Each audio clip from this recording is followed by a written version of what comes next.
the truth. And number two, when you're caught committing a crime, as this man was, he was drunk in public twice. Hold it.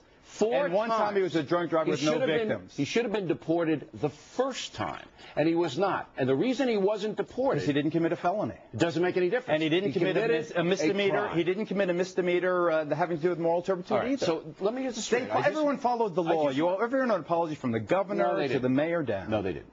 Now, I just want to get this straight. You, Geraldo Rivera, with teenage daughters, are telling me that you are okay with somebody sneaking into the country, becoming drunk, get convicted of a DUI, and staying here. You're all right with that. My nightmare is my daughters having anything to do with a drunk... Let me finish my answer.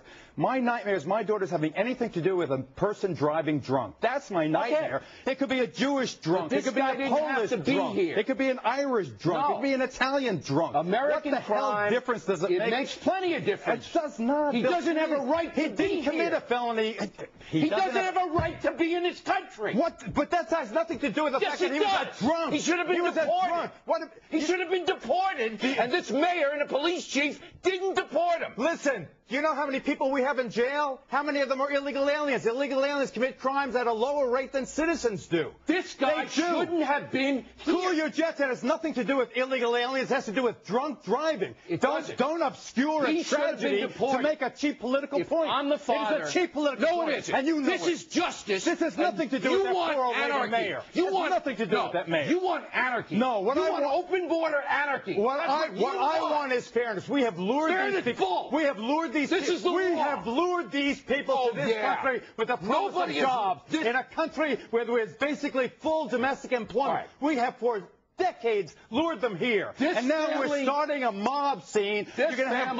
You want your viewers to go knocking on people's door to door. Are you an illegal? I want to take you outside and do something. I want the law enforced. History have seen what happens when you single out people like that. I want the law enforced, and you don't. Bill, half of Congress, if they had the courage, the President of the United States, if you look at what he has to say, all want reasoned immigration reform. But to take this tragedy in Virginia Beach and make it about illegal aliens is a sin. That's a sin. This family lured no one.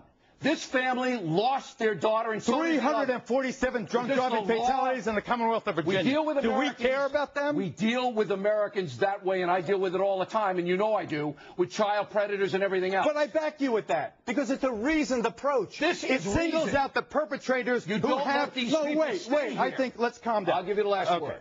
You don't a child predator is someone with a predilection to commit an offense against the juvenile. So you go, because of that cause and effect, you go after the person who's perpetrating the offense. There's no cause and effect between his illegality and his drunkenness. Sure there is. He's irresponsible. The Latinos aren't more drunk than other people. Latino bull, it's about Ramos. It's not Latino. Right, I agree. And that's right. If Ramos was Raminsky, would we care? We would certainly care. If he was in broke the law, he gets deported 17,000 fatalities drunk driving. All right. How much time do we have? We have 1 minute. What are you doing on your show this weekend? Well, thank you very much for asking, Bill. You know, seriously, I think that one of the wonderful things about our network is that we all